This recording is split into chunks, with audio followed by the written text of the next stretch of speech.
नमस्कार, मेरा नाम भाऊ तोरसेकर। आप देख रहे प्रतिपक्ष। दोस्तों, राहुल गांधी की पदयात्रा जो 4-5 महीने पहले शुरू हो गई थी कन्याकुमारी से, वो आखिर जम्मू कश्मीर पहुंच गई है। और मैं बोल रहा हूँ जिस वक्त, उस वक्त एक खबर आई है कि जम्मू में कोई एक बॉम्ब ब्लास्ट हुआ है। और बॉम्ब ब्लास्ट हुआ का मतलब फिर से बीजेपी ने क्या किया वगैरह वगैरह शुरू हो गए, मैं उसमें नहीं जाऊंगा। लेकिन इस पदयात्रा के दरमियान जो जो घटनाएं हुई है, वो अगर हम समझने की कोशिश करें तो मुझे एक सवाल बार बार दिमाग में आ रहा है कि 4-5 महीने से ये पदयात्रा, भारत जोड़ो पदयात्रा, मोदी या बीजेपी ने फैलाई हुई नफरत ख़त्म करने की पदयात्रा, ये जो सब चल रहा था हम सुन रहे थे। इस पार्श्वभूमि में, इस संदर्भ में एक सवाल मेरे दिमाग में आया कि इतने आरोप हुए, इतना कुछ हुआ, मोहन जी भागवत से लेकर स्वातंत्र्यवीर सावरकर तक पहुंच गया, फिर भी प्रधानमंत्री नरेंद्र मोदी हो या गृह मंत्री अमित शाह हो या जेपी नड्डा हो जो बीजेपी के राष्ट्रीय अध्यक्ष है, इन तीनों बड़े बीजेपी के नेताओं में किसी ने भी राहुल गांधी के इस आरोप का खंडन करने की कोशिश नहीं की, ना कि उसका जवाब दिया। वो अपना अपना काम करते रहे, मानो राहुल गांधी है ही नहीं। राहुल गांधी ने भारत जोड़ो यात्रा जो कुछ शुरू की या मीडिया में खबरें आ रही है, वो मोदी या शाह या नड्डा जैसे नेताओं ने देखी तक नहीं। ऐसा उनका बर्ताव था, तो ऐसा बर्ताव क्यों था, ये सवाल अभी मेरे मन में पिछले कुछ दिनों से गूंज रहा है कि राहुल गांधी जो अनाप शनाप बोलते हैं, कुछ भी आरोप करते हैं, तो इसका जवाब देने की ज़रूरत मोदी और शाह को क्यों नहीं लगी कि भाई इनका जवाब देना चाहिए। ये अपप्रचार कर रहे हैं, ये झूठ बोल रहे हैं, ये गलत बोल रहे हैं, तो इसका जवाब देना चाहिए। ऐसी बात शाह, मोदी, नड्डा के दिमाग में क्यों नहीं आई, ये मेरा सवाल है। मैं उसका जवाब ढूंढने की कोशिश कर रहा हूँ। एक बात देखो, क्या क्या बातें कही गई है कि भगवान राम के बारे में बोला होगा, भगवान शिव के बारे में बोला होगा, कौरव पांडवों से लेकर कुछ भी अनाप शनाप बातें राहुल गांधी ने कही है। और यहाँ तक कि भगवान राम ने, राम राज्य था तब जीएसटी नहीं लगाई थी, कौरव पांडवों ने जीएसटी नहीं लगाई थी, और किसी ने नोटबंदी। अरे हजारों साल पहले जब नोटबंदी थी ही नहीं, नोट ही नहीं थे, करेंसी का मतलब नोट नहीं होते थे, उस वक्त कोई नोटबंदी कैसे कर सकता है? उस वक्त जीएसटी कैसे हो सकती है? लेकिन राहुल गांधी बोलते रहे, उस पर बवाल मीडिया में उठता रहा, कुछ पत्रकार ये बार बार उछालते रहे, लेकिन मोदी, शाह, नड्डा टस से मस नहीं हुए। इन्होंने बिल्कुल इग्नोर किया, मुड़कर देखा तक नहीं कि ये कौन बोल रहा है। ये कांग्रेस का 3 साल पहले का अध्यक्ष बोल रहा है।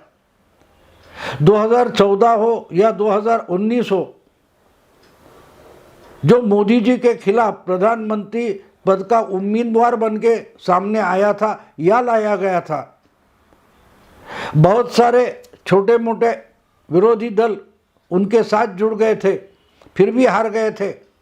ऐसे कोई नेता जो राहुल गांधी है, वो ऐसी बातें करते तो उनका जवाब देना भी अगर मोदी, शाह या नड्डा को ज़रूरी नहीं लगता, तो इसका कारण क्या है? मुझे लगता है जब पत्रकारिता हम करते हैं तो लोगों के मन में क्या क्या सवाल आ सकते हैं, वो ढूंढकर, वो सोचकर उसके जवाब ढूंढना और लोगों के सामने रखना, यही तो पत्रकारिता या मीडिया का सबसे बड़ा काम होता है। लेकिन पिछले 4-5 महीने से भारत जोड़ो यात्रा जिसकी खबरें लगातार मीडिया में झलकती रही, चमकती रही, फिर भी ये सवाल किसी ने नहीं पूछा या उसका जवाब ढूंढने की कोशिश मीडिया के किसी प्रतिनिधि ने नहीं की कि भैया राहुल गांधी जो कुछ बोल रहे हैं उसमें दम है या नहीं। क्यों नहीं मोदी, अमित शाह या नड्डा उसका जवाब दे रहे। हाँ, एक बात है, बीजेपी के छोटे मोटे नेता, प्रवक्ता जो टीवी पर आते हैं, पैनल चर्चा में हिस्सा लेते हैं, उनमें से कुछ लोग उसके बारे में बोलते होंगे, लेकिन जिसकी दखल लेनी चाहिए, ऐसा कोई भी बीजेपी का बड़ा नेता राहुल गांधी की इस पदयात्रा पर रिएक्ट तक नहीं हुआ। हमने ये फ्लॉप हो गई है, इसमें कुछ दम नहीं है, उसका कुछ परिणाम नहीं होगा, ऐसा किसी ने नहीं बोला। ज़्यादा से ज़्यादा मुझे लगता है हेमंत बिश्व शर्मा आसाम के मुख्यमंत्री है, जो हम बोल सकते हैं कि बीजेपी के एक बड़े नेता है, उन्होंने रिएक्ट किया है। बाकी किसी मुख्यमंत्री हो, किसी ने भी, बड़े नेता ने बीजेपी के राहुल गांधी की पदयात्रा पर रिएक्ट होना भी जरूरी नहीं समझा। और ये बात मुझे समझ में नहीं आ रही है कि ऐसा क्यों है। अगर देश की राष्ट्रीय राजनीति में कांग्रेस बीजेपी की नंबर 2 की एक नंबर की बड़ी पार्टी है जो अपोजिशन में है, यानी चुनाव में 2 नंबर की पार्टी कांग्रेस है, बीजेपी 1 नंबर की पार्टी है, तो इमीडिएटली जो बड़ा अपोजिशन है, बड़ा विरोधी दल है, वो कांग्रेस है। और वो पूरी ताकत लगाकर अगर भारत जोड़ो ये पदयात्रा कर रहा है, तो इसका असर 2024 के लोकसभा चुनाव में क्या हो सकता है, इसकी सोच तो बीजेपी में होती होगी। लेकिन अगर उस पर बीजेपी का हाईकमांड, बड़े नेता कुछ प्रतिक्रिया नहीं दे रहे हैं, इसका मतलब प्रतिक्रिया देना ही नहीं, यही उनकी एक स्ट्रैटेजी, रणनीति हो सकती है। ऐसा मैं मानता हूं कि अगर हम उस पर रिएक्ट हो गए तो उस पर से बवाल किया जाएगा और राहुल गांधी चर्चा में आ जाएंगे। देखो, 5 महीने की ये पदयात्रा चल रही है, जिसमें राहुल गांधी बार बार बोलते हैं कि बीजेपी ने, आरएसएस ने, इनके हिंदुत्व ने जो नफरत फैलाई है, वो नफरत खत्म करके भारत को जोड़ने की कोशिश हम करना चाहते हैं। बीच में कहीं एक पैनल चर्चा में देख रहा था इंग्लिश या हिंदी चैनल पर, तो उस पर एक बात जो कही गई वो मुझे अजीब लगी। गुजरात का चुनाव चल रहा था और उसी वक्त किसी रिक्शा वाले से एक सर्वे करने वाले पत्रकार ने पूछा कि भाई पदयात्रा के बारे में क्या आपका ख्याल है, तो उसने बोला कि ठीक है, पदयात्रा कर रहे हैं, ठीक है, लेकिन ये कौन सा भारत जोड़ना चाहते हैं? अगर भारत टूटा ही नहीं है तो ये जोड़ने की बात क्यों कर रहे हैं, ये समझ में नहीं आ रहा है। यानी खुद राहुल गांधी ही नहीं बल्कि आम जनता भी इस पदयात्रा के बारे में पूरी की पूरी कंफ्यूज है। और जब आपका विरोधी दल ही कंफ्यूज है तो उसके कोई सवाल का या उसके कोई आरोपों का खंडन करने की ज़रूरत नहीं होती। इसका परिणाम जो मैंने बोला, एक चुनाव के सर्वे के बारे में जो चल रहा था, तो एक बात हमें ध्यान में लेनी चाहिए कि राहुल गांधी का जो पदयात्रा चल रही है उसका इतना कवरेज मीडिया में नहीं दिया गया।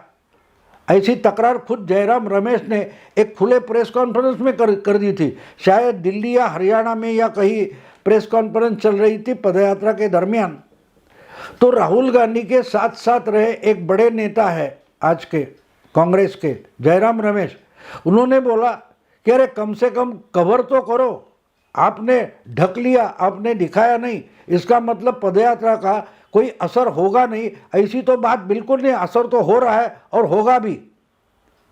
लेकिन खुद जयराम रमेश बोल रहे हैं कि जितनी पब्लिसिटी भारत जोड़ो पदयात्रा को मिलनी चाहिए थी उतनी मिल नहीं रही है, ये उनकी तकरार है। और इसलिए यह समझना जरूरी होता है कि पब्लिसिटी नहीं मिली इसका दुख है या बीजेपी से कोई रिएक्ट नहीं हो रहा है। मोदी, शाह या नड्डा या बड़े नितिन गडकरी हो या और कोई बड़े नेता हो बीजेपी के, ये खिलाफ तक क्यों नहीं बोलते, जबकि राहुल गांधी इनकी लगातार निंदा कर रहे हैं।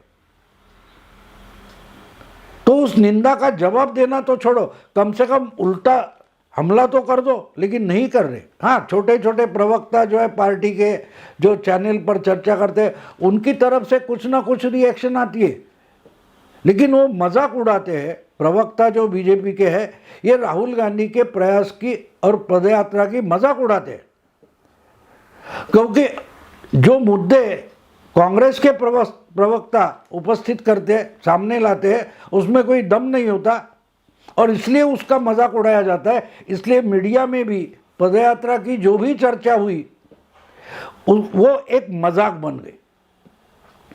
और इसलिए मुझे लगता है कि इस पदयात्रा को इग्नोर करो, इसकी तरफ मुड़कर भी नहीं देखो।